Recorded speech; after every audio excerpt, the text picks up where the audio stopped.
I don't have water. Mm. I'm just chewing some ice, but I need to stop that because we're beginning. Hi, everyone. Welcome to YouTube. Welcome to YouTube. It's a live channeling session. So I hope you can join. I'm sure that most people are watching the recording. So if you are watching the recording, tune in the future for the live stream channeling sessions. They are co-creations with the audience. We work with your questions to create a community space to get to explore with the Pleiadian Council. They answer all sorts of questions, personal questions, collective questions, general questions. Hopefully, you can frame your questions in ways that benefit everyone. But if you have some personal concerns, you're also welcome to bring them here. And of course, you can go a lot deeper when you take this into one-to-one, and you can explore in that way. So information on that's available on dantestarshine.com. Also, I have two channeled books available. This is one of them, the guidebook to living love on earth. This was entirely created through channeling sessions, just like we will do today, where the Pleiadian Council speaks through me, and then it was transcribed. And it's their whole sort of manifesto, their whole cosmology. Um, it gives you a really great understanding of the background behind their teachings and channel teachings in general. People who read it says it really lines up with what they've read from other channeled books that they love. So check it out. And if you're interested in any of this, hop on to dantestarshine.com. I can give you the briefest tour. Um,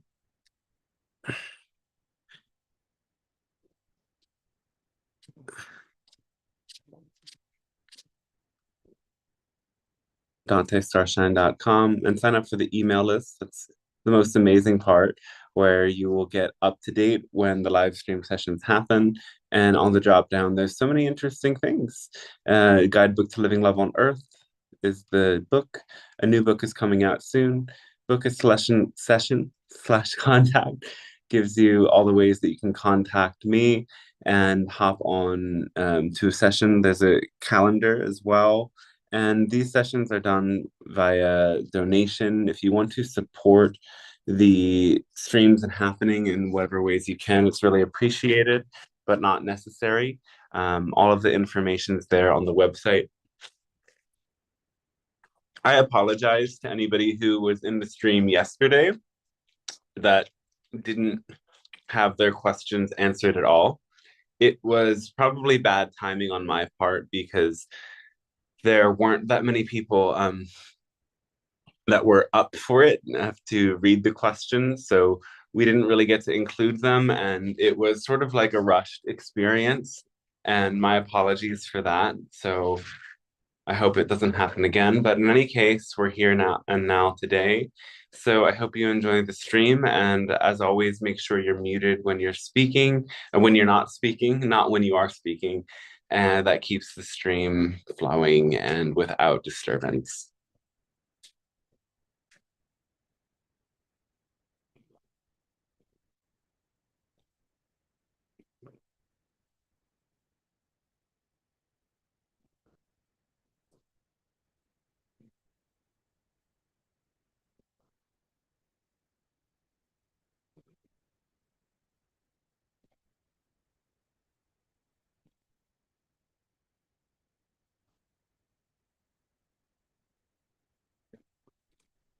Hello, and we say a fantastic day to you. We are the Palladian Council. We thank you for allowing this transmission to take place. It is a gift and a blessing for us to be able to co create with your world as usual. So we extend our gratitude to you. Today, we would like to speak about beginning new chapters, opening to new in your life. Because whenever there is an ending, there is simultaneously a new beginning. And this time is ripe with new beginnings, as there is immense transformation taking place in your world. You are coming into a time wherein there will be a more accelerated rate of transformation, a more accelerated occurrence of surprises and unexpected phenomena. And in these times, it's important that you be willing to let go of whatever doesn't serve you in walking into your new chapter. Know that in each new beginning, you're actually a new person in a new reality. And what keeps so many of you back from experiencing the present and the chapter that you're currently living to its fullest is your attachment to the continuity of the storyline of moment to moment to moment leading to this time. Trying to find a way to tell yourself the story of how you got here rather than just fully being here. Many people get wrapped up into these stories of what the past has been and what it means about the present. And it's so important that you remember completely that you are the author of your own experience. So let yourself be free from all pressures and all senses that anyone else could define you better than you could do. As you embark upon the journey of this year 2025, you will see many more changes. You will see vast uncertainties. You will see the potential for greatness as well as the potential for downfalls. And it's up to you to walk the narrow path, sometimes only able to look at the steps you are taking before you without necessarily knowing when the narrow path will become wider and you will have more flexibility once again. And it's important to never have any regrets about the path that you have decided to take. Remember that there was something magnetically calling to you, pulling you on this path. Remember that in the moment you decided to start upon the path, you made the best decision you could have, knowing what you knew.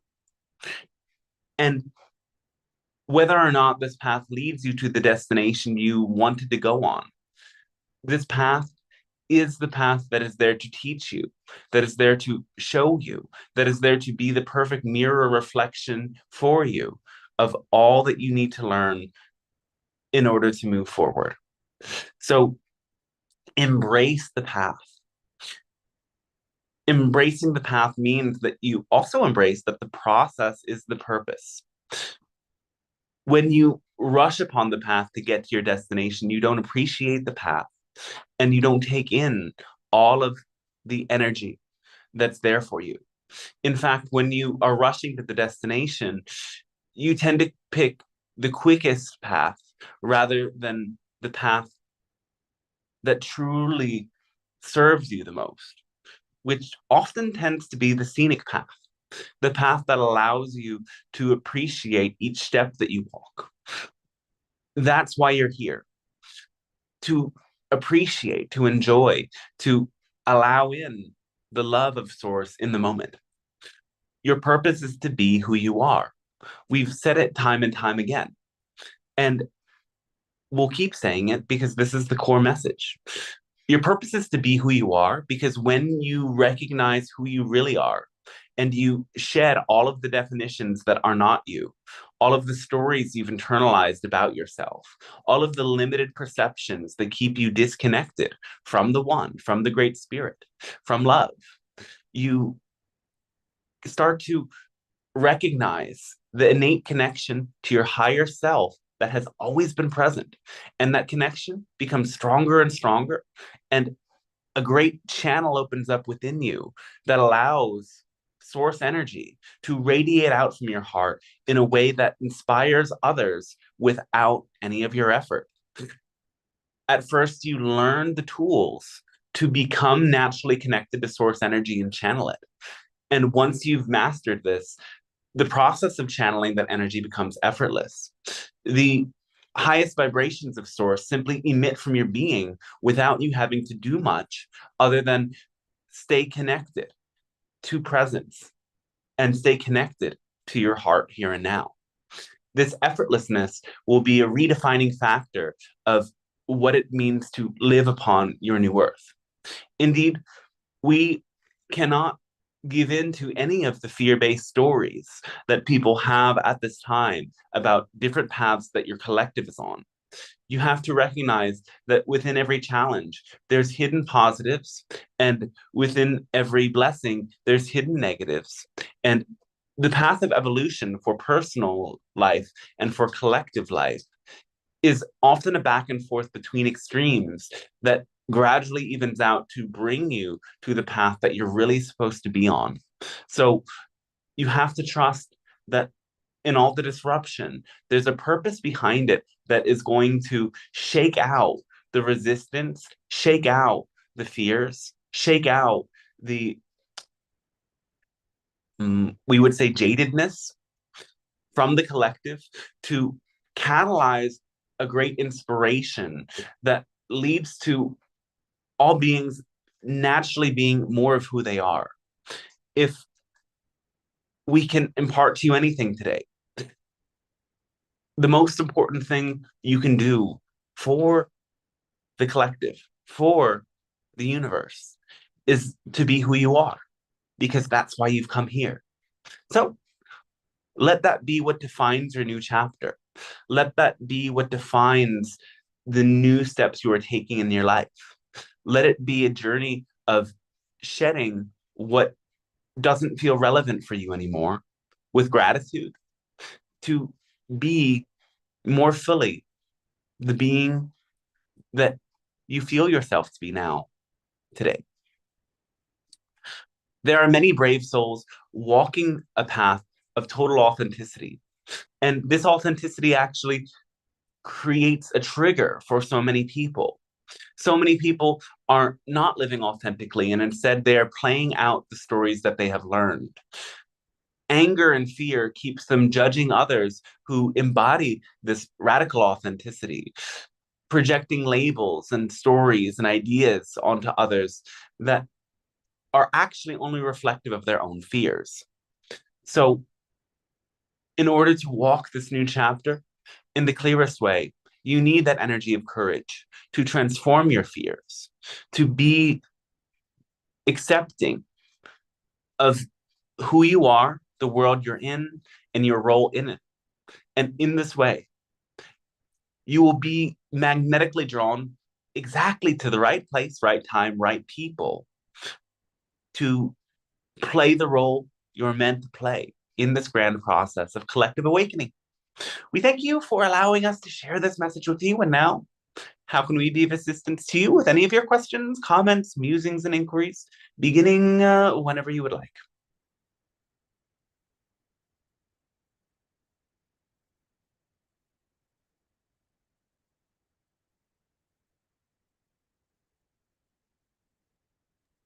Hello, Otto. Please go ahead if you have something to say or ask. Sure. Thank you. And thank you, Pleiadian High Council, for being here with us.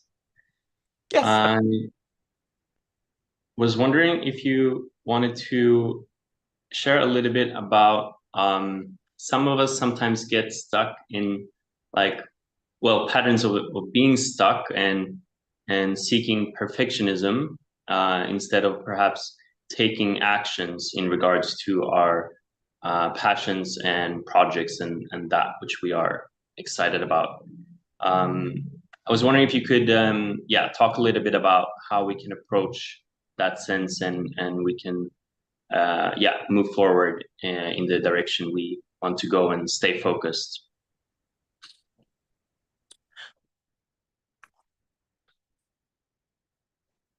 Well, the simplest answer is the part about letting go of your insistence on outcomes and letting that become second nature to you. Letting yourself recognize that every attempt is just an attempt, and it's a way to learn how to do things better the next time, and that by stalling yourself from expressing imperfection, you're delaying the process of becoming more perfect. That can be your mantra. By denying the imperfection, you prevent yourself from becoming more perfect in the smoothest and most complete way. So it's part of those universal paradoxes. There's many of these universal paradoxes. Like, in order to let in, you have to let go. In order to accept, you have to accept resistance. In order to transform, you have to accept the reality that is here and now. Because it's in this radical acceptance that resistance, skepticism, doubt, contraction fall away. And this radical acceptance is only possible when your value system supports the idea of imperfection as being a good thing. There's many reasons imperfection serves you. One is that it keeps you humble. It keeps you from thinking that you are high and mighty and so much better than others. From this perspective, you become a true collaborator, seeing where your strengths and weaknesses are, and the strengths and weaknesses of others, knowing that these counterbalancing forces allow you to be a better collaborator, allow you to be a better team player, and come together in truly holistic ways. And this is naturally part of how the universe supports growth. Because if everybody was excellent in the same areas, then there wouldn't be the diversity to create the perfect, unique tapestry of all that is. So that's one way imperfection serves you. Another way imperfection serves you is that it keeps life dynamic. It allows you to feel the satisfaction that's only possible by making incremental changes and incremental improvements over time. And if you simply got to the most perfect state right here and now, you actually wouldn't appreciate it because you wouldn't have seen that step-by-step process. You would have no before and after pictures. You would just know perfection. And so without knowing imperfection, you can't actually appreciate perfection. And we would say one more reason to value imperfection is because it allows you to let the love in. Like in Japan, instead of throwing away pottery and ceramics that become cracked, they line it with gold. And so if you don't have any cracks within you, you cannot use the gold to repair yourself.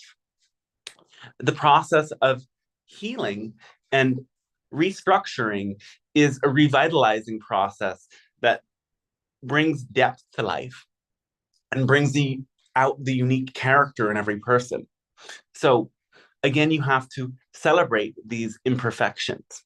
And also it means it comes with the ability to see through the lenses that are so often placed on your eyes. Sometimes you do this to yourself, but there's many ways that others present themselves through such filters. Your world still idealizes an idea of perfection that is mostly an appearance. So finally, we would say, in order to transform this, let yourself see through the stories.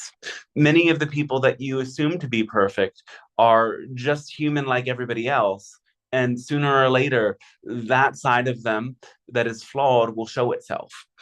And you can even find it sooner rather than later if you open yourself to looking.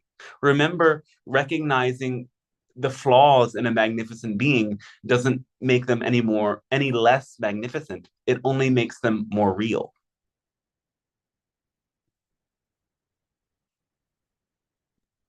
Thank you. Yes, is there any more specific help we can offer on this idea?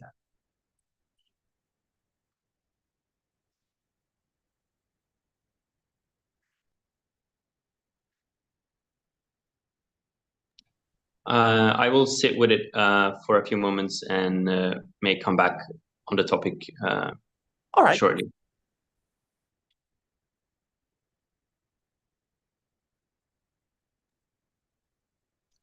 I can go ahead and read now a question from Helen. And here we go. All right.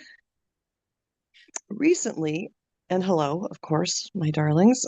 Recently, I followed my highest excitement by doing a skydive with my son. On that morning at 5 a.m., I was woken by a strange humming music outside my bedroom window. One moment. When I peeped through the curtain, the music immediately stopped, and I saw a tail that looked like a fox jump over the garden wall. Can you tell me more about that contact encounter, please? Who is it, or who was it? Thank you. And then there's a second question. Oh, well, this was a contact with what you consider a spirit animal. Fox presenting as a spirit animal here. One who shows up to remind you of your connection to the mystery, to the other side, you could say. Also, the spirit represents cleverness, cunning, and the ability to walk between the worlds. For when you go into these intense states, catalyzed by things like skydiving, things that push you past your limits, you have to cross the threshold to a certain extent. It requires you to let go of your fears. It requires you to transform as a being. And anytime you do this, you actually enter a liminal space, a space in between.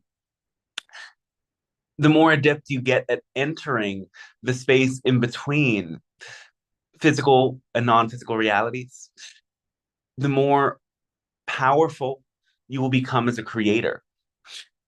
The humming represents the shift in consciousness that you go through as you enter into these different states. Your brain has to present various sort phenomena that let your consciousness recognize when you're making such shifts. So whenever you are going through a profound change in your waking life, also anticipate that there will be many signs and messages like this that accompany it. And if you ever find yourself stuck, seek out these sorts of experiences: shamanic journeying, guided meditation, hypnosis. Many of these things you can do on your own. If you haven't learned them yet, you can have somebody support you in going through that process. It allows for the transformation and allows for you to have the courage to become a new version of yourself.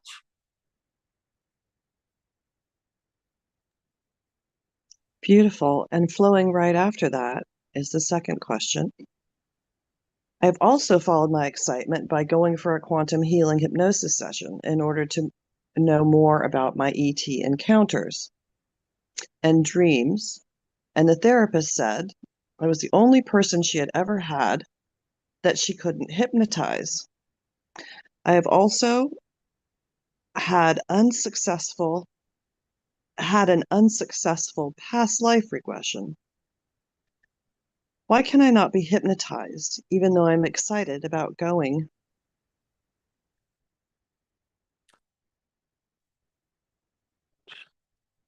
On one level, it's because there's a bit of resistance that you have to some of the content that will be awakened within you as this takes place.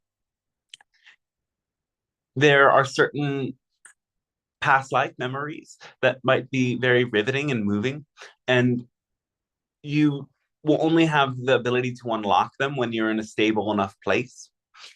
Now, to get there, you might find it beneficial to have a regular meditation practice where perhaps you don't necessarily have visions, but you allow yourself to feel grounded, feel connected more deeply inside of yourself, feel connected to your own higher self, and able to witness the waves of energy that flow through you.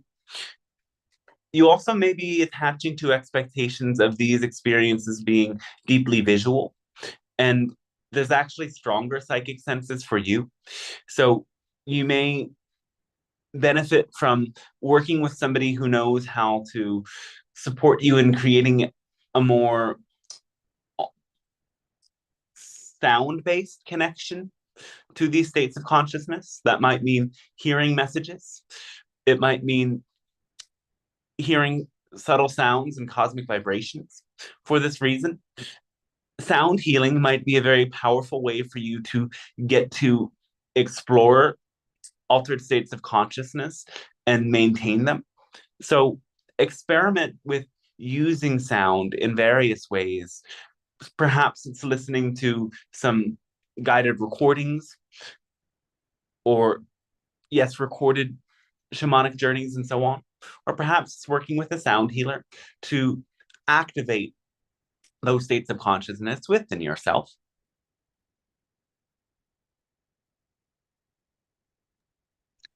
Very nice. I wonder, I hope she's listening at some point. I wonder if you might have anything else to say to Helen regarding her ET encounters. They've been of a mixed nature as she's participated in the hybridization program. So some encounters with the Greys might have a particular emotional charge that needs to be released, but there are also some other encounters that have a lighter vibration. So I'm being excited, curious to get to know what's in there. Cool. Otto, please continue. Otto has another query. All right. Yes, I will pass it on to my partner, Beck, who's with me here for her question. Right. Hi. Hello. I'm going through a detox at the moment, physical, also mental and emotional. And I was wondering if there was any advice that would support me in my process, like particularly anything that I'm like not seeing. The physical is mainly for some eczema that I've been getting. All right. And is there a particular way that you're using medicines to detox? Combo All right. and some dietary things as well. Yes. The detox period is very helpful in allowing you to release and allowing you to simplify. The idea of eczema also has to do with some fear, some sense of needing to protect yourself. So connecting with this more unconscious level of fear that may be related to the root chakra is very helpful in allowing this to clear. Asking yourself, what might I be fearing others see within myself that causes me to try to push them away? So the practice of allowing others to deeply see some uncomfortable parts of yourself might be also very helpful in this detox process. Emotionally, it's about releasing the resistance to certain emotions, certain beliefs, and recognizing that when you're open to letting them be seen, that they actually become less powerful, not more powerful. There are fears because in the past, when you have let others in, they have made some of these beliefs more powerful through resonance. But now it's a different time. So you can allow yourself to be more free, more open. You may also continue to connect with the healing waters, as they can be very helpful in this process. Also, different sorts of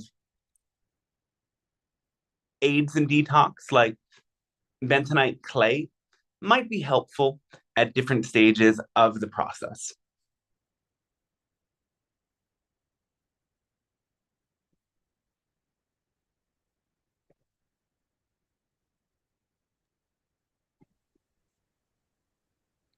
Thank you. Are there any particular herbs that might support my process?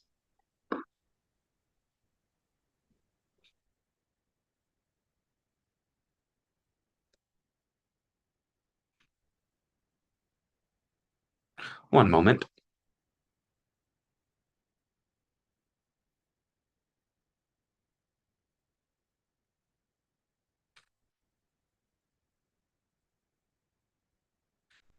Chamomile,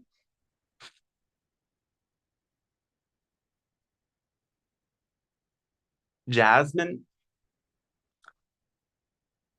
ashwagandha, and ginger.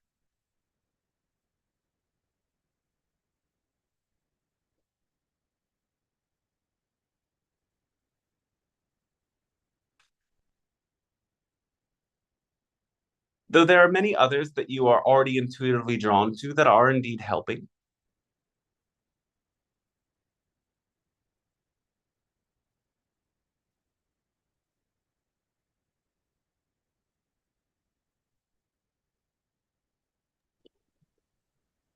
Okay, thank you. Can we, is that complete, or can we ask another question? That's all right, yes. Thank you. So yeah, we are currently on the island of Bali, and we are here for another 3 weeks, and are considering we're currently in North Ubud, and so in the center of the island, but we are considering going somewhere, or perhaps on a few trips.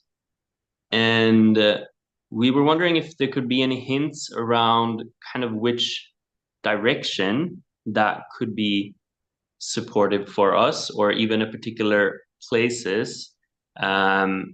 This could also pertain to, if there are particular nature spots or power places on this island or on the proximitous islands that is in proximity here, that would support us in our healing and expansion at this time. Have you been drawn in the direction of northwest? No, I don't think so. All right. We haven't looked into that. Where have you looked in going? To slightly northeast, to the mountains and hot springs, as well as some islands that are one Gili Island, Gili Air. And then we also have friends in the south that there could be something for us there, but that would be less connected, I think, to the energy and nature, but more in terms of connections. And what do you feel most drawn to?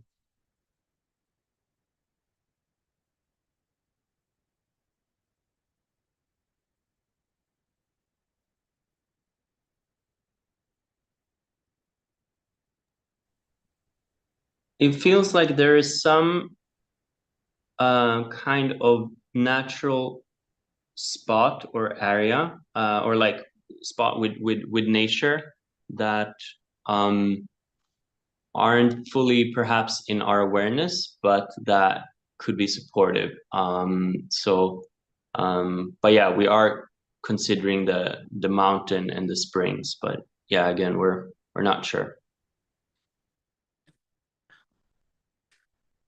To go to the mountain and the springs will be a really rejuvenating time, a time to let your bodies relax, a time to shake off some of the energy that you might be taking in from those surrounding you. To meet your friends would also be very exciting. There would be certain activations that take place during this time, though you might not find it to be as deeply grounding. However, the connections might serve you more in the long run, even though some of the energies that you navigate in the process might at times feel challenging. So, if there's a way that you can include both experiences, it might be interesting and helpful for you. Allow yourself to be adventurous.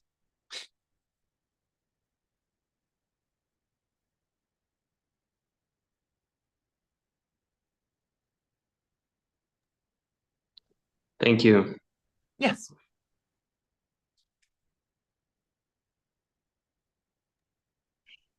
Oh, that all sounds so delightful. Hello, Pleiadians. I have a couple of just for fun questions. All right. One is, I'd like to know your comments on the connection between the Egyptian god Ra and Jesus, Yeshua.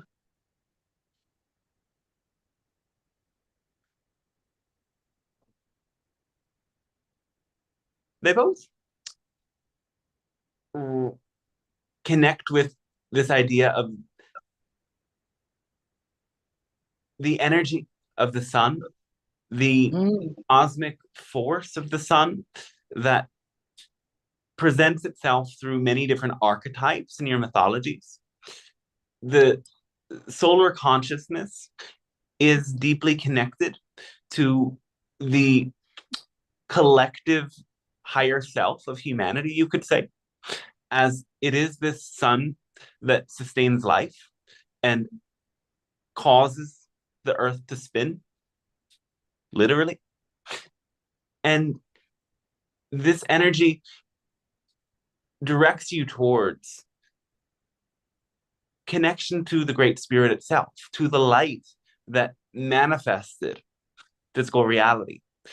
The light of the sun is like a microcosmic constellation representing the light of the Great Spirit that sparked creation itself. And so, as you connect with this sun and let in its rays, this cosmic energy moves through you, and you can connect with the sense that everything is made of light and that you are a being of light. This is what Jesus or the Christ or Yeshua, whatever you call him, said. I am the light, I am the way. This light is not just him, but it is the fabric of all beings. That is fabulous. I love it. Another question is, I have a large crystal that was gifted to me a very long time ago. It is definitely the largest among my small collection. And I've recently, in the last few months, brought it inside. And I wonder if you could answer whether it would be happier outside. It was mostly outside prior.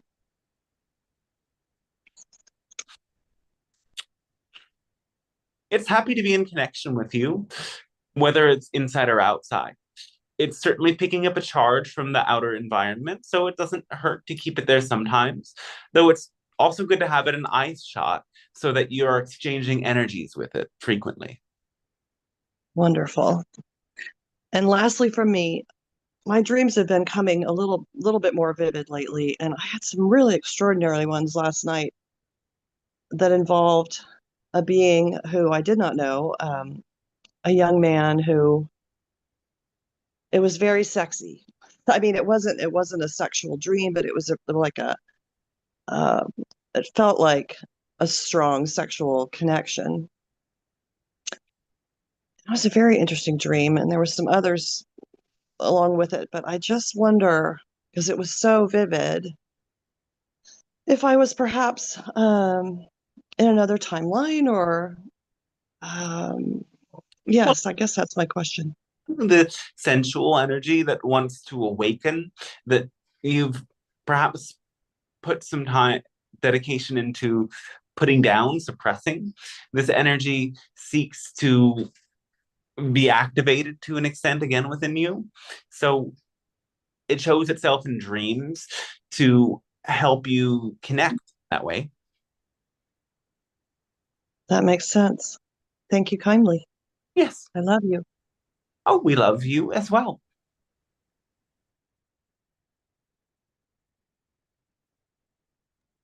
Hello, Pleiadian Council. Hello, yes. I would like to ask, there are many protests in the world and also in my country, Yes. but this process seems to be fading away. What's the future of these protests? How do you see? They may come in waves. Sometimes there may be more, sometimes there may be less. The process of restructuring your political systems will not be something that happens in a straight line. It is a back and forth process. So when things become more intense and restrictive, protests will become more magnified. Remembering that the best protest doesn't happen in the streets. It happens with your attention, and it happens with your energy, and it happens with what you choose to buy or not to buy. So making sure that you're putting your energy in places that truly represents the energy that you want to see in the world is very important. And this will be part of what makes some of the biggest changes happen on your planet.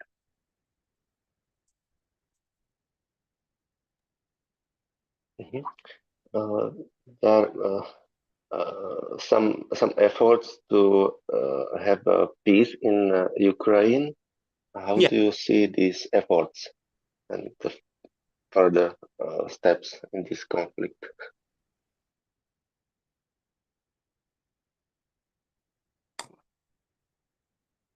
It could go either way.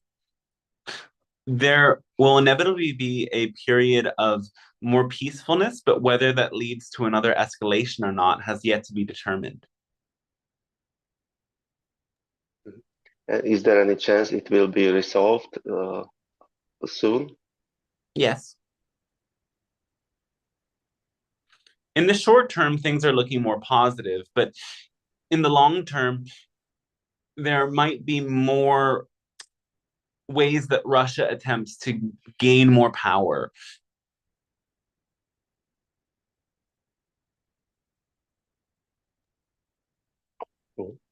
And what about world economy? It's getting more chaotic recently. How do you see it?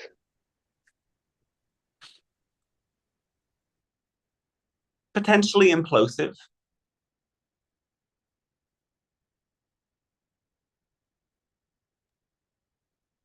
Okay, and that means also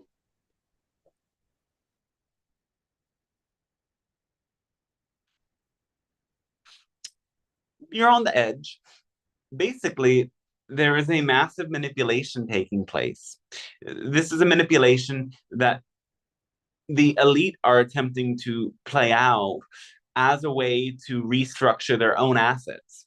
So they are attempting to pressure many to make sales and act impulsively and do rash things as a way to take power. So there can be a lot of intense volatility, ups and downs, as these manipulations take place. and will they succeed in this manipulation? Most likely. And what we can do to avoid this manipulation and live through it?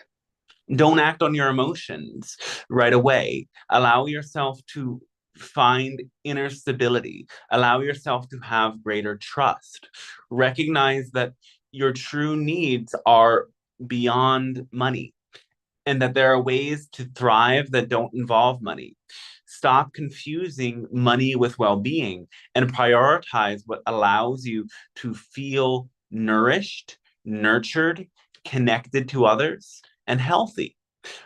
Regulate your own nervous system. Let your heart guide your decisions. Choose love on a daily basis. Overflow with that energy. Be naturally at peace with whatever comes. When you don't feed your fear into the system has to change, because the fear is currently what fuels the system. In order to change your planet, you have to create a new system that requires different fuel. The fuel of the new system is love. And when you choose love rather than fear, you're naturally drawn to put your energy into this new system rather than fuel the fear-based system. So you have to come to trust that whatever happens, that you are a resourceful being. Being resourceful doesn't mean having all the resources right now, but recognizing that, as some say, all of the resources that you could ever need exist within your vortex. And if you can imagine them, and if you can feel what it's like to have them, that means you have access to them. They simply may or may not have manifested yet.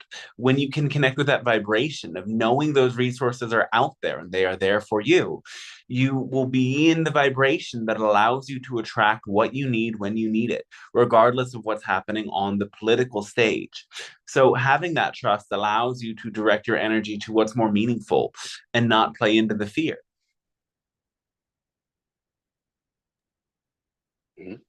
Great. And does this also include creating new money system, something like cryptocurrencies and decentralized money systems?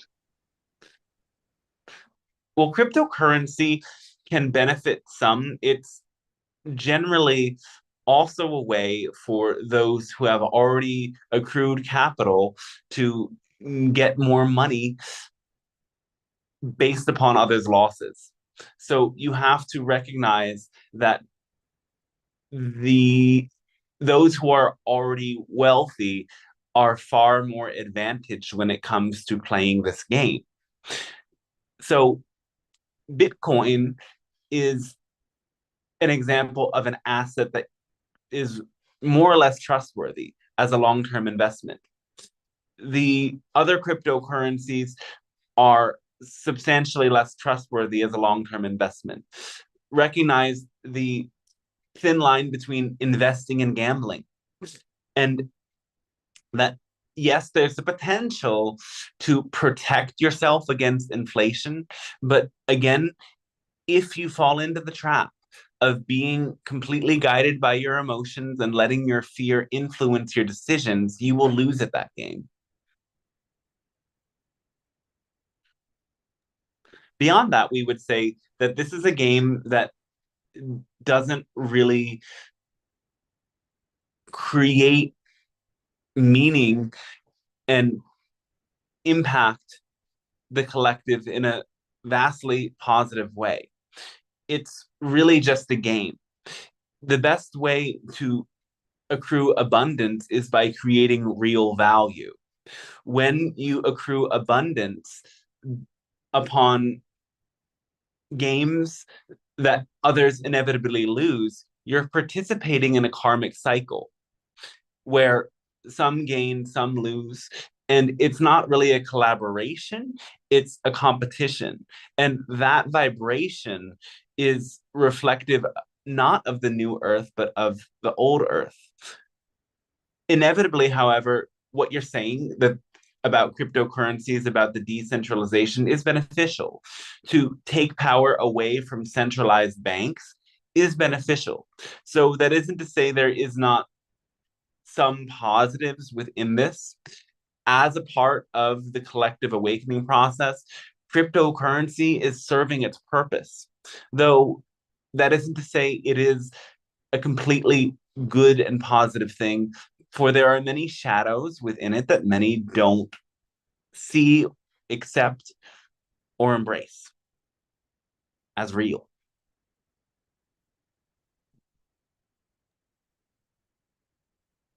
Mhm. So there is much more speculation than real use in these currencies, right? Well, many of them have usefulness. And in some senses, yes, they can support you in making smoother transactions, cheaper transactions, and so on. Though,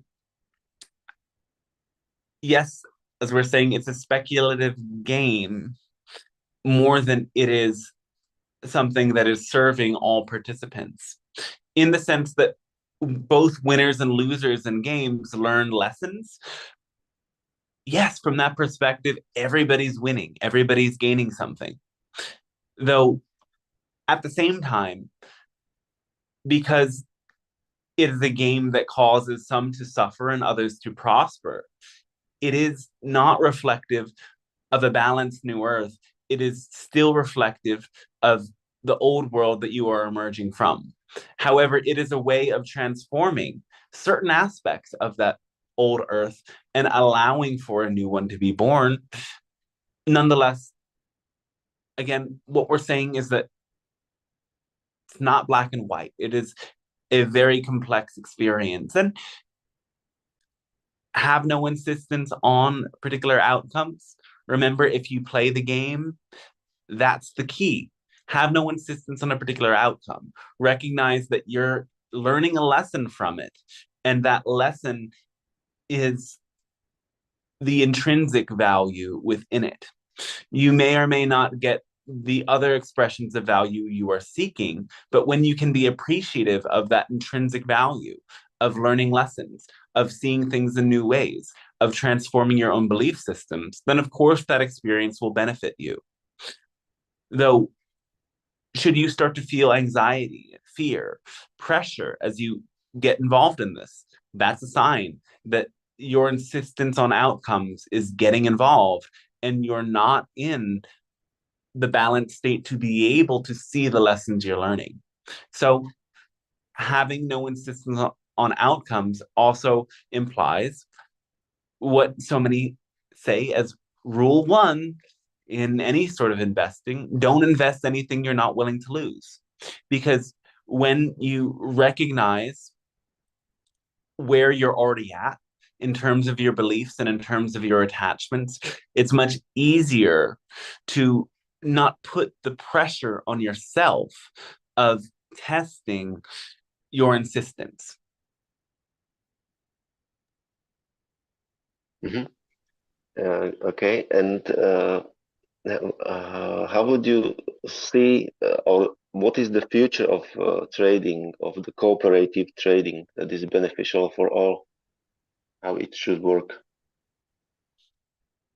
Oh, that is a long process.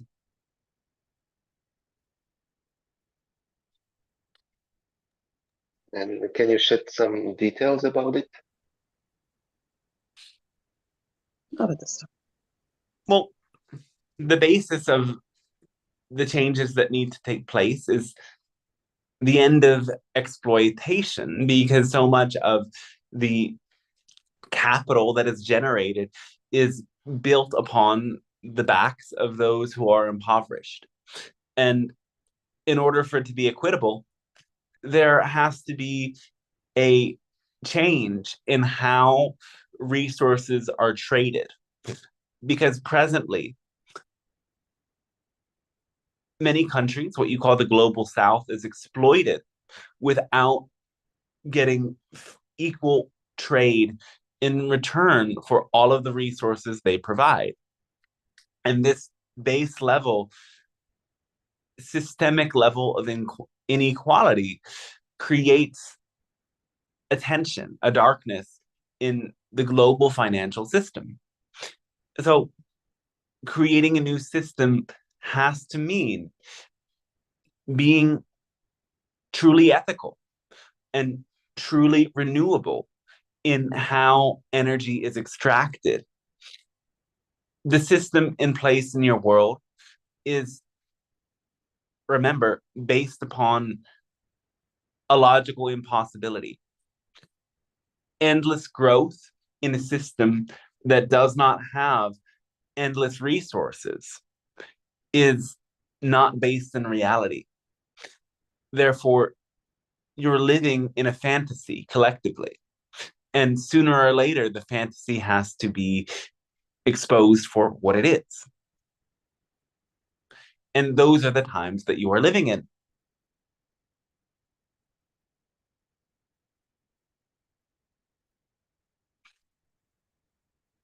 Now, Personal question.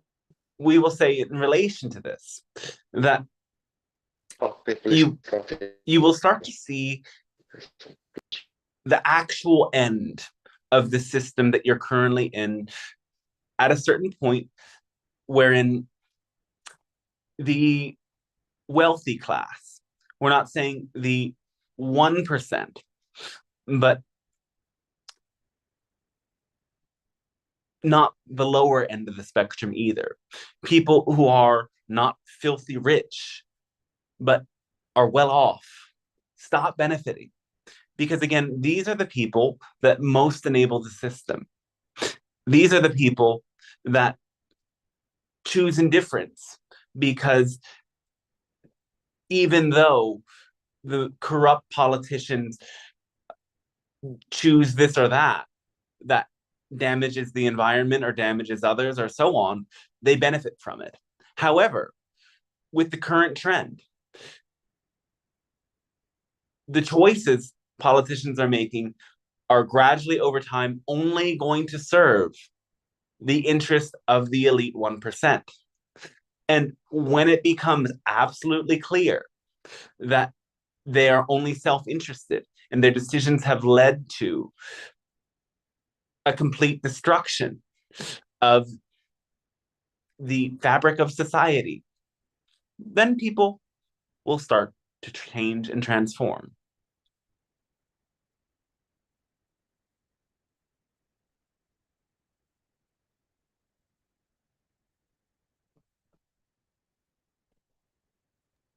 Can I jump in with a question? Yes. Yeah, thank you. First of all, those are very interesting remarks and insights.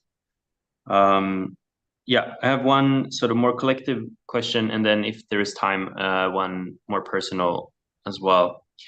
We heard that there, like, about a prediction, let's say, as a possibility, of course, not a, as I understand it, set in stone, but a prediction that with a suggestion that around December or January this year / coming year, it would be good to know, if you're a traveling person, to kind of be where you want to be, because there could be some kind of event or something happening that makes it difficult to travel or something like that. Can you comment anything on this prediction or energy?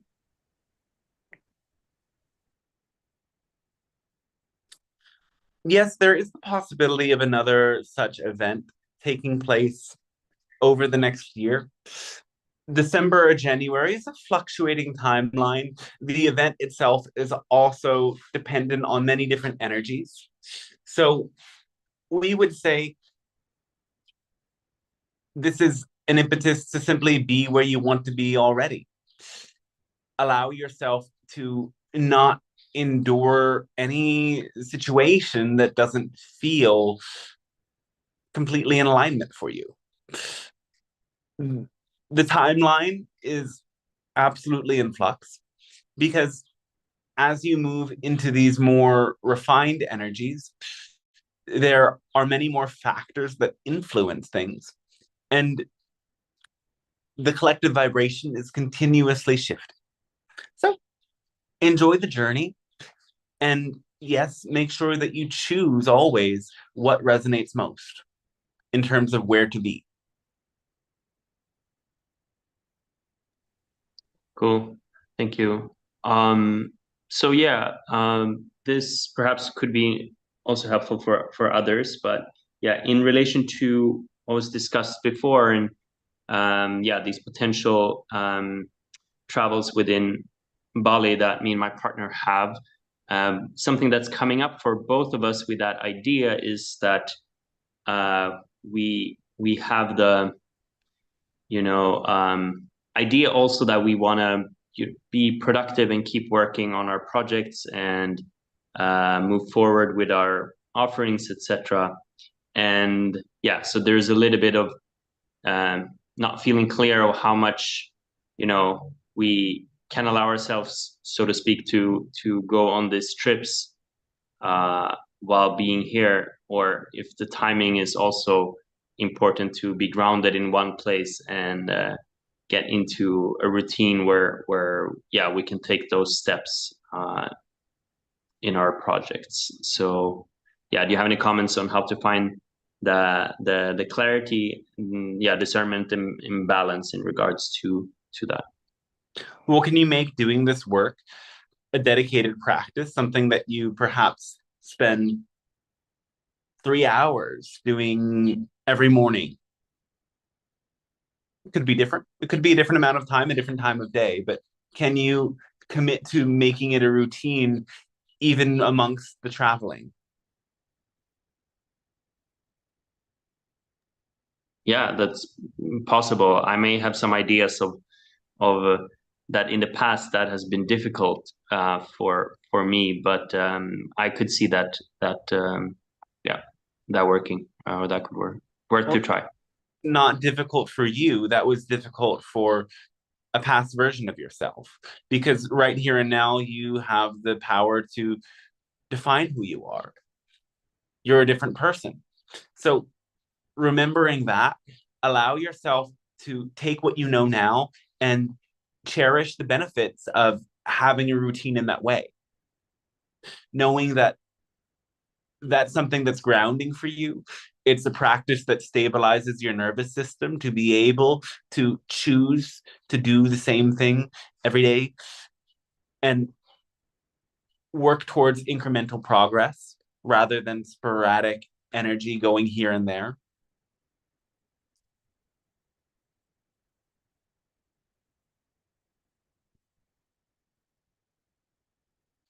Do you see how it is grounding? Yes. Yes, I do. All right. And have you let go of ideas that says this isn't something that you do naturally? Yes, I feel I'm getting there. Yeah, thank you. And can you just be excited about it? Do you feel that natural excitement for witnessing yourself change and find routine? Yes, there's an empowerment and freedom in that idea that is indeed exciting. Yes. And as long as you are choosing projects that are exciting for you and to do them in ways that are exciting for you without putting pressure, then it will become absolutely sustainable and effortless. And one more thing we would say as well is just dedicate the time. And having no insistence on the outcome means that sometimes in 3 hours you get incredible amounts of work done, and sometimes in 3 hours you get very little done. But the fact of the matter is that you set aside the time and you put your best effort into it, and that's all it needs to be. In the next moment, allow your heart to be open to what the genuine excitement is at that time, and don't push yourself to do more just because yesterday you were capable of more. Every day is a different journey.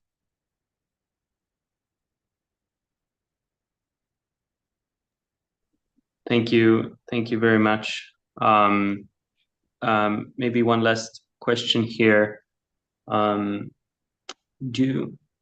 have some experience in the past with this, but I was wondering if there is any kind of mutual advice for both me and my partner here of how we can connect more with our guides, open up more to what they are communicating, and if there's any particular guides or energies that are trying or willing to connect with us at this time.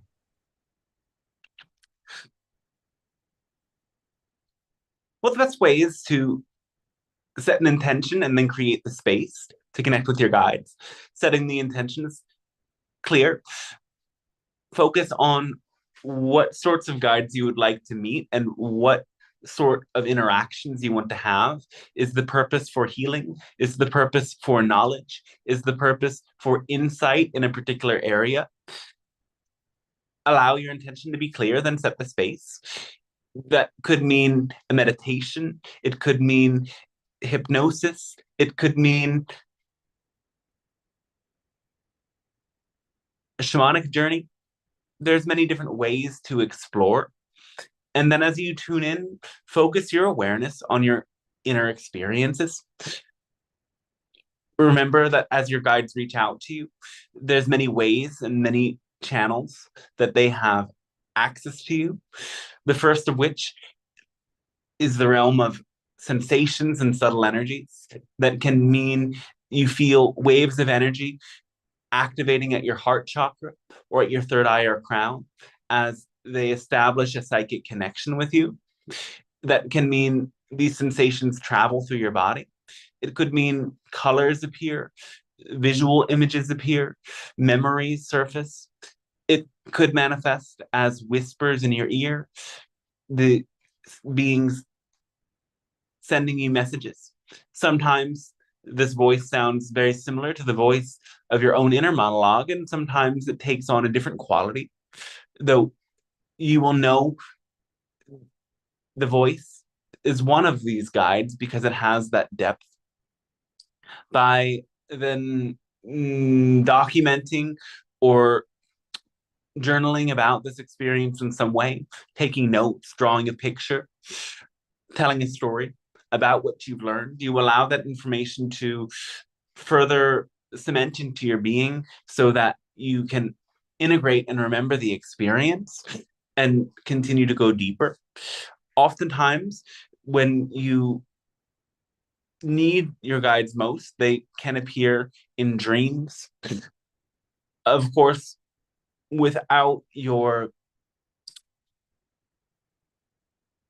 if you are meditating or relaxing and simply open yourself, they can appear in subtle ways. It doesn't always have to be the most pronounced activation and connection. Sometimes you simply hear a whisper of one phrase or one insight that is the message you need in the moment.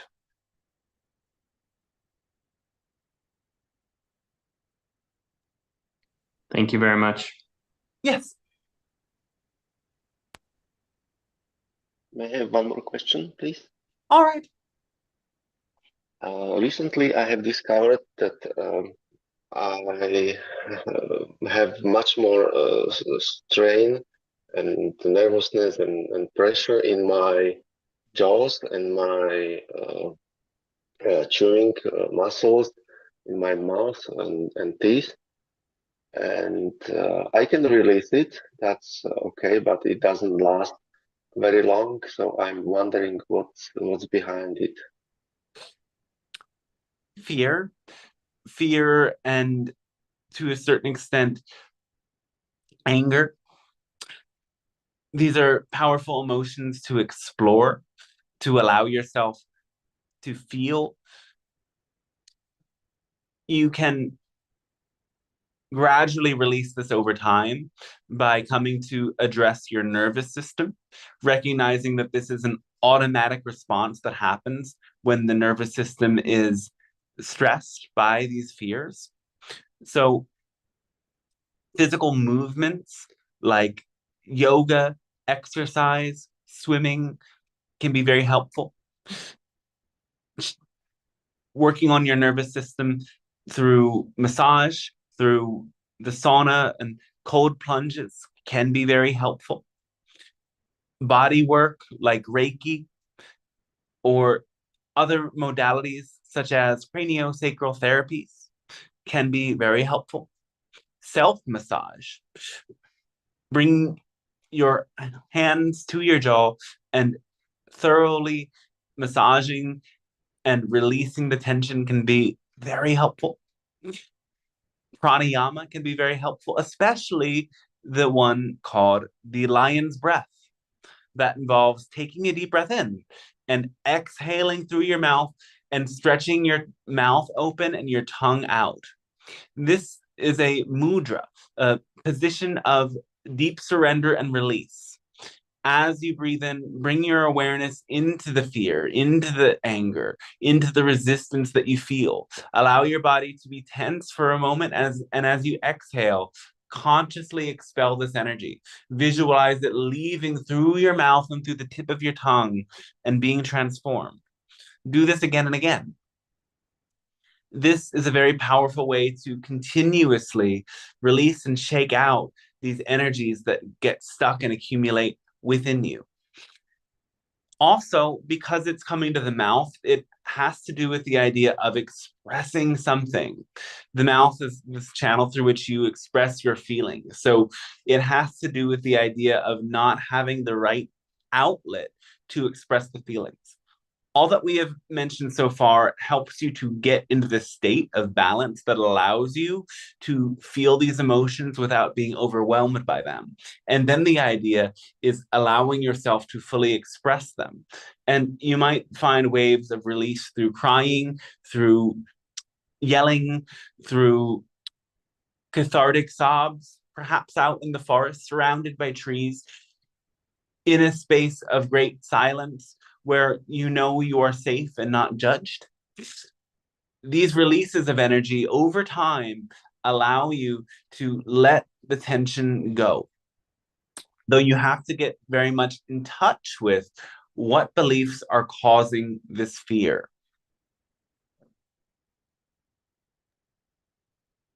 Okay, that was my question. What beliefs is causing this fear and this anger? Find out yourself. Do what we have just said. Okay, so in the process, I will find out. Yes, you already know to an extent, but you're hiding it from yourself. Overall, it's a fear of scarcity. It's a fear that if you don't put all your effort into everything you're doing and maintain a tight grip on your life, that you will be left penniless and foodless and so on. So you have to let go of this fear and the fear of failure. You have to recognize the abundance that's naturally there in this universe.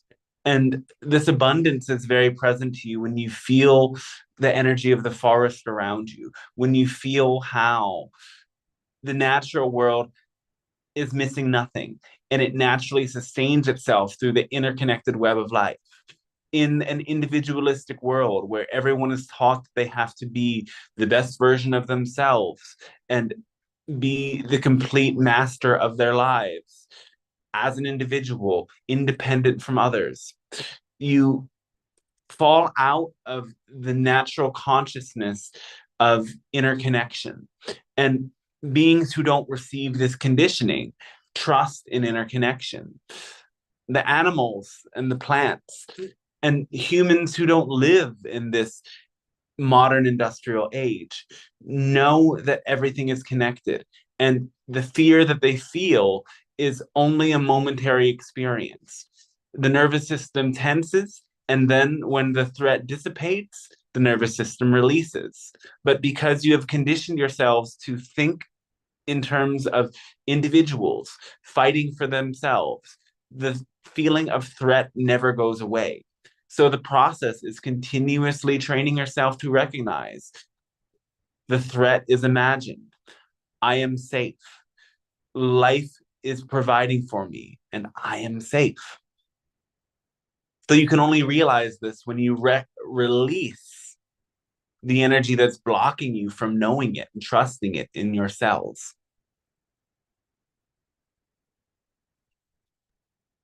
Yes, I can feel that it goes, the tension goes away with these beliefs. Yes. Okay, many thanks. So a permission slip we suggest to all of you facing fear is you have to become more like an animal. You have tried to make yourselves as humans something beyond animals. This isn't to say succumb to your animal nature and give in to every impulse and reaction. No, it is to consciously embrace the fact that you are in this biological body that is animal, and it has animalistic reactions, urges, and needs. However, you've put this animal under immense pressure, under immense artificial pressure. And with this mental and artificial pressure, the animal has stopped being an animal. Let yourself recognize the animal that you are and experience release in primal ways.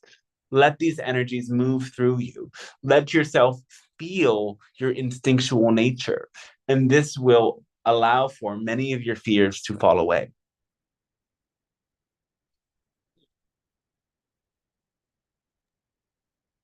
Well, For you, thank you. That's profound. connecting with the wolf spirit animal will be very helpful at this time.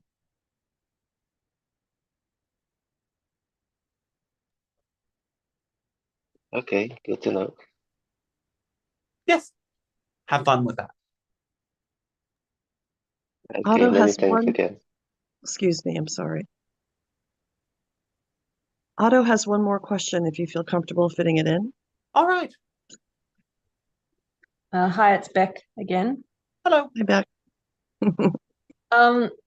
I am studying craniosacral therapy, and I'm also a physiotherapist. And throughout my journey, I come across, and I think actually you've answered some of it in what you were saying just before about facing fear, but I come across this particular block where when I'm treating someone, holding space for someone, where it's just I get like immense fear, self-doubt, and it's quite consuming, and I have practices to look at the fear and I have been working on it, but it is still quite strong, and I was wondering if there was any specific advice that may help me with this process.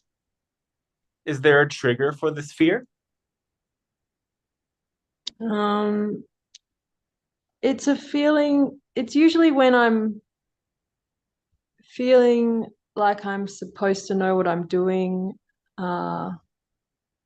and I just sort of go into this like I have no idea what I'm doing. All right. But it can kind of happen like at any moment. Like it can be, I think, with undercurrents in the field, like the interactions between me and the other person. It may not even be like a really obvious situation. I might just all of a sudden start to get in fear.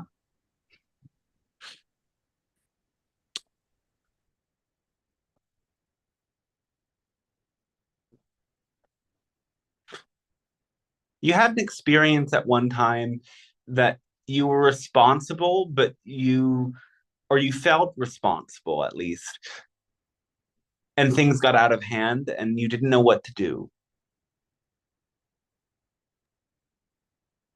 It might even be a childhood experience. So it's important to get in touch with this memory of feeling as if you had to show up in a certain way and offer help, but you were actually helpless. This is actually a common experience in childhood, as naturally you are drawn to attempt to help and support even adults in your life from a young age.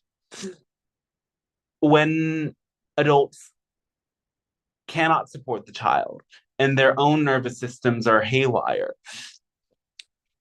the helpless child feels an inclination to try to solve it, but they cannot solve it.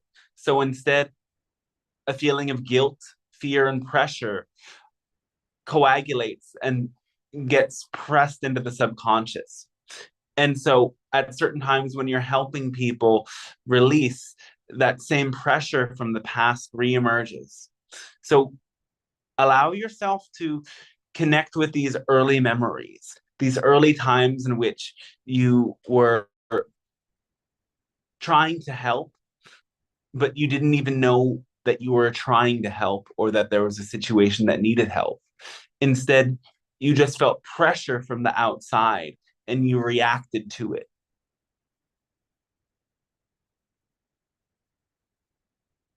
Does that ring any bells? Yeah, I feel like it represents a family dynamic. Yes. So letting go of that family dynamic, letting go of the sense that that was the way to respond, instead recognizing that there was nothing that could have been done. You were innocent, you were young, you were beyond experience to be able to show up. Letting that child self be free, letting that child self let go of responsibility and holding space for those fears to be released will allow you to step into a new energy. And also, this comes with, in the present, recognizing your own limitations, that there's only so much you can hold space for. There's only so much energy that you have the capacity to process through your own energy field. And this is to say that there's on occasion people who might come to you that you cannot fully help, and that isn't your fault. It's simply that their energy requires a more complex network to be held, and they are not yet ready to adapt to a complete immersion in true community and true interrelation to do the healing that they are needing to do. They are instead looking for someone to fix it or solve it for them. And this causes them to put too much pressure on you.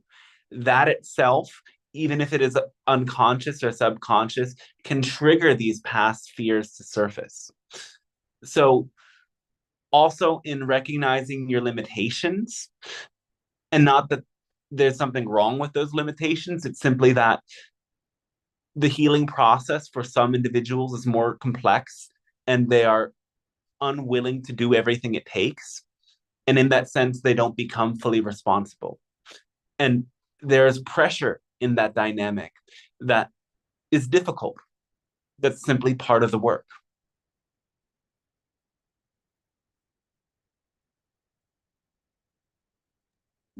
Thank you. Yes.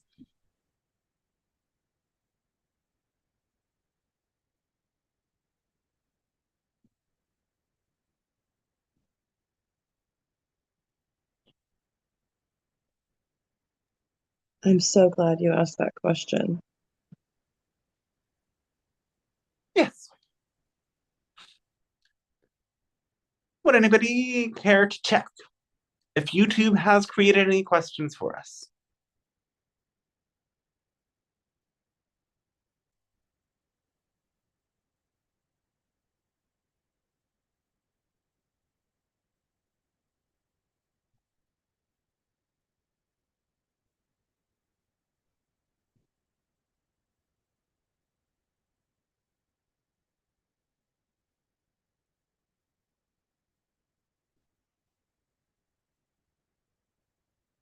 Perhaps. Yes, I can read a question from the comments. All right, yes.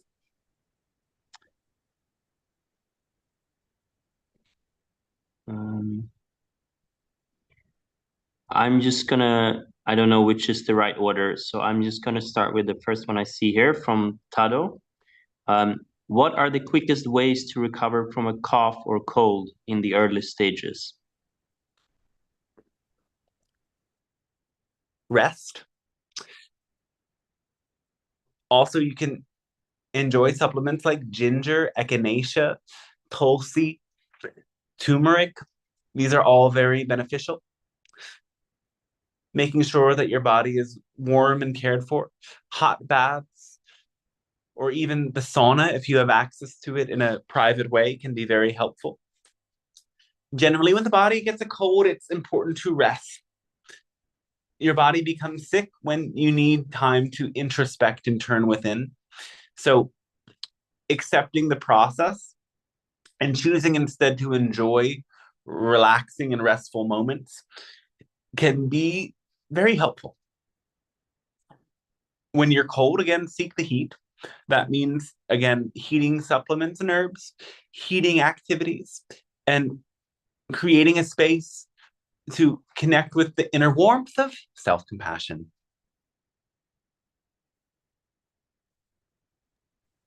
Thank you. I have a few more. If there's time. Yes. From the comments. Yes. Someone asks, how can we effectively remove microplastics from the body, especially from the brain? Thanks. Oh, that is at the moment difficult, though over time there will be more ways to do this. Things like chlorella and bentonite clay have some effect, but it is not as substantial as the detox methods that will be evolved in the future.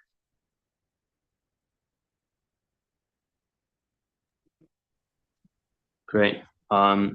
This is from someone with the handle Lil Castle. Can you give insight and a deeper understanding of the telomeres and why and when they're shortened, changing our lifespans to much shorter than they are capable? That one, it's the second part of the question. So why and when they are shortened, and then, yeah, changing our lifespans to a much shorter than they are capable, question mark. What is the telomeres?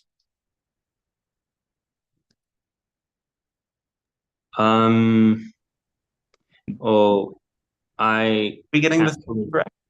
Yeah, I can't fully remember now. There's something in the, I don't know if someone else on the stream remember.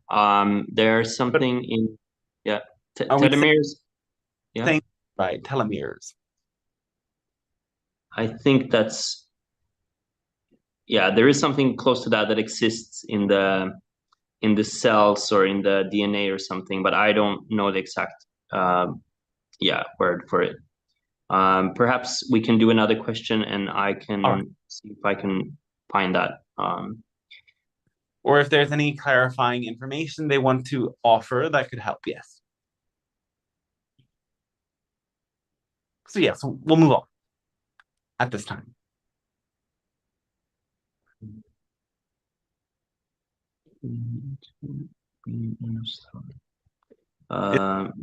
Yes. How can we protect ourselves from electromagnetic field emitted by cellular phone? Would it be effective to stick electromagnetic wave removal stickers on our smartphones? These different products have varying degrees of effects. It depends on their own chemical constituents. Some of these can be very effective. Some of these have little to no effect. But again, the power of your own belief is very helpful as well. So many of these technologies work through intention and frequency alone. And these technologies are imbued with an intention and frequency that creates a sense of protection, grounding, and in this sense, they can be very helpful. Working with kinesiology and testing your own body's response to different tools like this can be a way to assess if it is going to be an effective way for you to stay protected and grounded. Now, to have a daily detox from technology is very helpful as well. Making sure that you put your bare feet on the earth and feel connected with trees and nature is absolutely an effective way of rebalancing your electromagnetic field. Connecting with naturally flowing water like oceans and rivers and streams is also very helpful, as these are sources of negative ions that are actually positive for your well-being. They release charges of energy that build up in your body. Just by being close to these sources of energy, you can naturally refresh yourself. Now, making sure that you take breaks from technology is also key. Allowing yourself to tune inwards and tune into the world around you regularly, rather than just living through the devices, is very crucial. The more intense effect from devices is not just the electromagnetic field they generate, it is in the way that your consciousness changes as you project your energy into them. It is in the way that your attention is brought away from your inner being and the world around you and into this mental realm. So the biggest protection is in immersing yourself into the present moment, in your surroundings, and into the connections with those around you, rather than projecting all of your energy into the screen. That isn't to say that technology doesn't serve you, because it absolutely does, in expanding your mind, in learning new ideas, in feeling connected to a larger framework of reality. In so many ways, it's very helpful and instructive. Though connecting with the world around you is what it takes for you to be healthy and well. So never forget that. There are some who are far too fried by their intermeshed relationships with technology.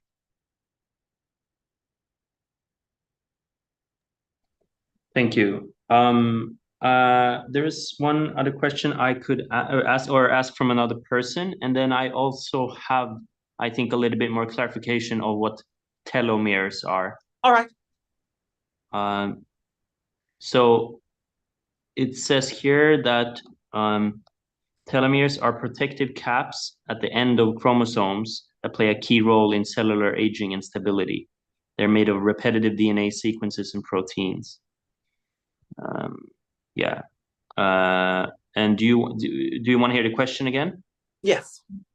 Can you give insight and a deeper understanding of the telomeres and why and when they are shortened? And then the next part is changing our lifespans to much shorter than they are capable. Well, yes, your DNA is constantly changing according to what you do, how you think, what you eat. And so the idea is that you all have the genetic potential for many different outcomes in your lifespan. And if you make choices that deny you nourishment, nutrition, and connection, you will gradually shorten your lifespan by causing these genetic changes. And the telomeres are involved in genetic changes and mutations. They often act as stop signals to prevent your consciousness from going in certain directions based upon different decisions that you make and different toxins that you encounter. So yes, it's important to recognize the changing, adapting nature of genes and recognizing they're not stagnant. They are not a blueprint, or rather they are not a destiny, and they are more of a suggestion. You still decide. Okay, thank you. The recording stopped, but we continue. So I feel we can move on to another question. From Swasi, how do we get over someone who hurt us deeply over years?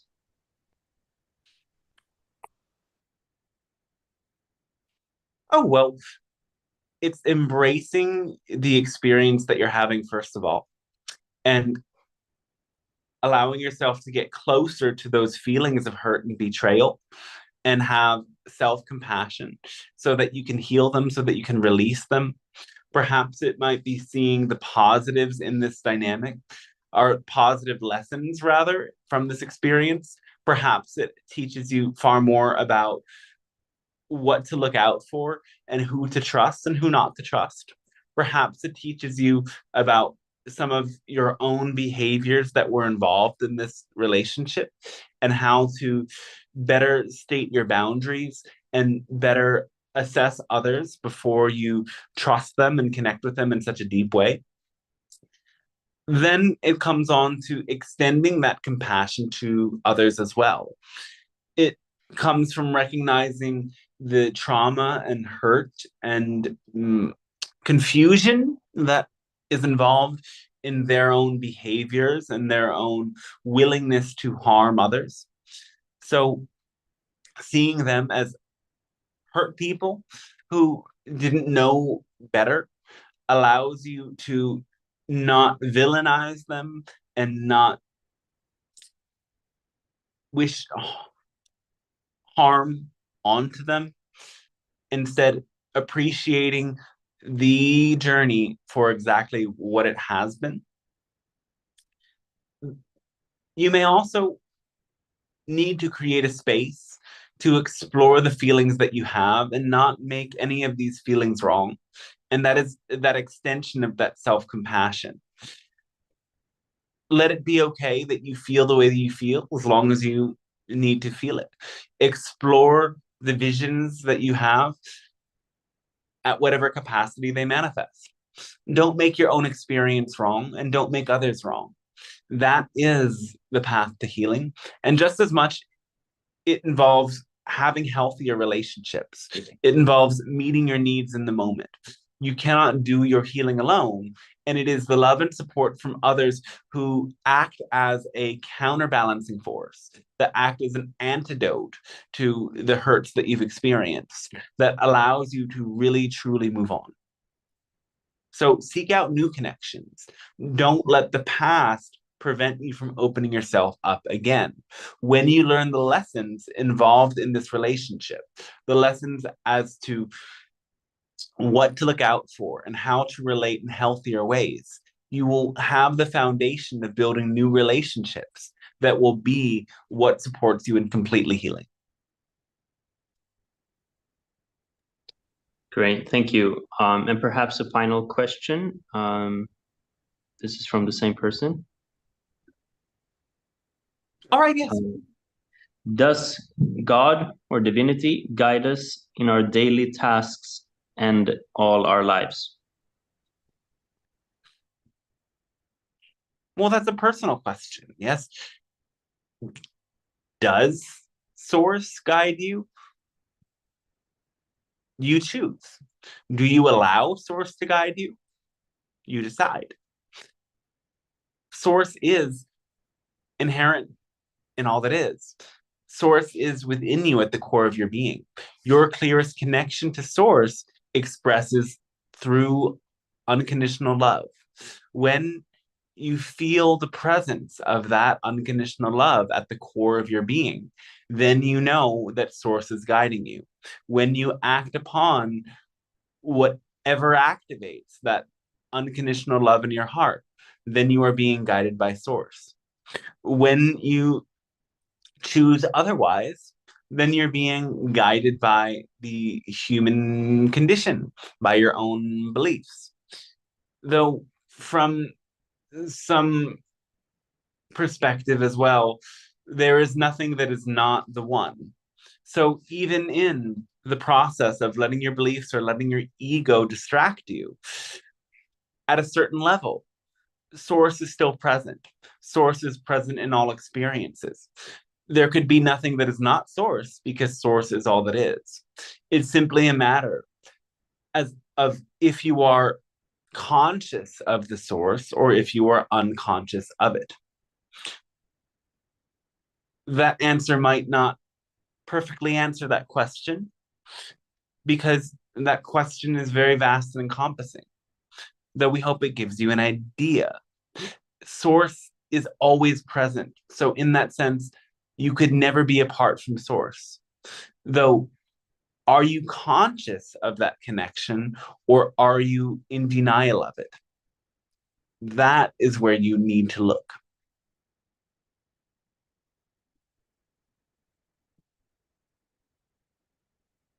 All right, so we think that sums it up for today. Allow yourself to be grounded in your heart. Then you will know the Source, and Source will act through you. You are all beginning new chapters of your journey each and every day. So let this chapter be defined by the present moment and not by stories and fears from the past. Instead, let those stories illuminate the lessons that you've learned and point you towards the fact that you are capable now of acts far beyond anything that has been in the past. Life is for living today in the present, and the present lacks nothing. There is vastly exciting journeys before you each day and now. So, our great thanks for you for coming together in this co-creation, and wish you a fantastic rest of your day at this time. Okay. Thanks everybody for joining. Thank you, Dante. Thanks, Dante. You're welcome. Great to have you That guys. was awesome. That was really great. Yeah, glad to have you too, Amanda. Thank you. Wow. A shiny day. So yeah. Are we still live in YouTube? Yeah, YouTube's live. The whatever the transcript guy left. Okay. You can only stay for 90 minutes. Right. So yeah, we can chat.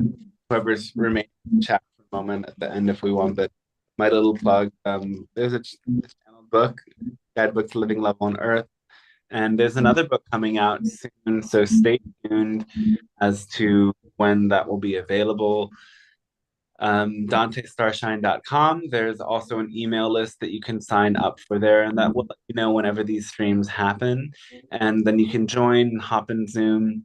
And of course, there's only a certain level of depth that we can go to when we do the sessions together, but we can really explore your personal questions and go deeper into when you sign up for the other sessions. So I'm available, and there's also the channeling course enrolling and so much more on DanteStarshine.com. If you want to support sessions with a donation, that's also really welcome. Not necessary, but it helps cover the costs and keep this happening. So I appreciate it. But yeah, those are the messages that I need to whatever impart. And yeah, anything else people want to share? How are we feeling today?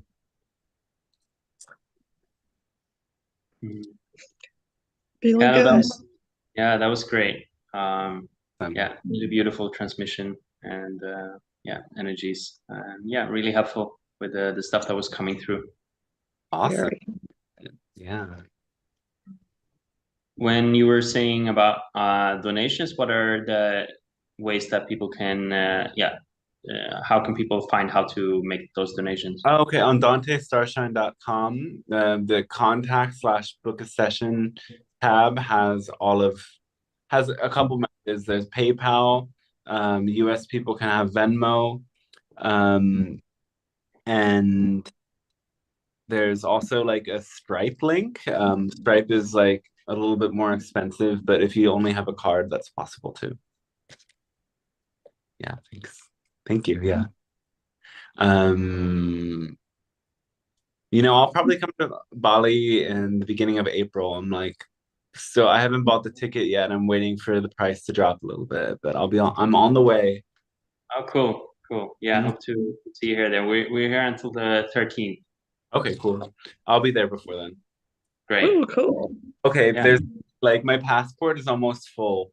It doesn't have 2 completely blank pages. Isn't that funny? So the travel requirements for Indonesia is that it needs 2 blank pages, but I have an e-visa. I already got the visa. And the e-visa, they don't stamp it, is what everyone said. So all I need is for the Air Asia in Cambodia to not annoy me and like get all confused when I'm getting. Should be fine. I think it should be fine. Yeah, there's a slight concern, but I'm pretty sure it's gonna be fine. And I get a new passport in Indonesia then. So let's see. Right. Well, yeah, we can chat more, but yeah, let's definitely link up then when you come here. Awesome. Yay. I'm excited. Right. Dante, you are looking so buff. I can so see a difference Oh, really? in your arms. Oh my goodness. Really? So strong. Let me see. Oh, gorgeous. I feel a difference because when I started doing the gym like 2 months ago, I put like 20 kilos on the whatever you call that, the chest press, and I put 35 on it the other day. So that's like 15 more. Wow. Yeah, I don't know. I think I have the Pitta dosha can develop muscles fast, I guess. is what I've Right heard. on. Mm. All of that buyer is like compensated in that way. Good work.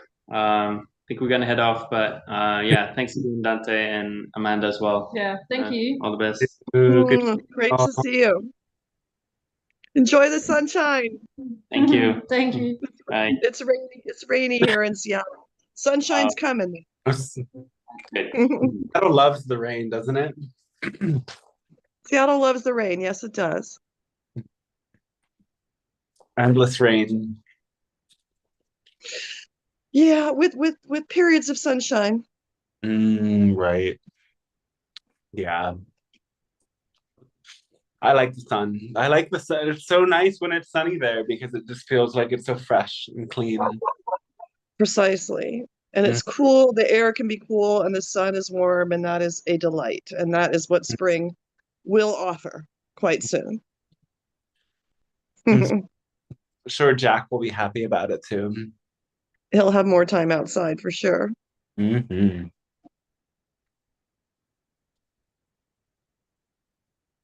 Are you eating well? Oh yeah, we get a vegan buffet here every day almost when they're Oh, retreating. heavens.